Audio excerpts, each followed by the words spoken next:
Ngayong tag-init, usong-uso mga contest para sa mga modelo at mga nagnanais ma-discover.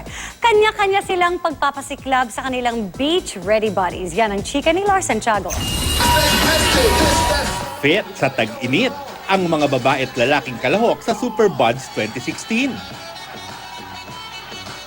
Lalong nagsigawan ng mga manonood nang lumabas ang mga kalahok ng naka-swimwear.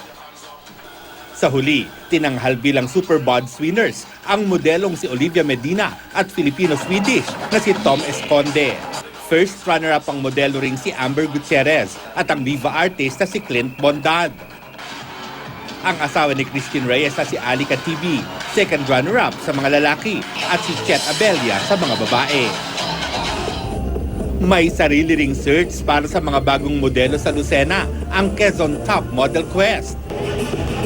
20 babae at 20 lalaki ang rumampa mula sa swimsuit at sa damit na pang formal. Sa huli nilang pagrampa, mas fierce ang mga kalahok.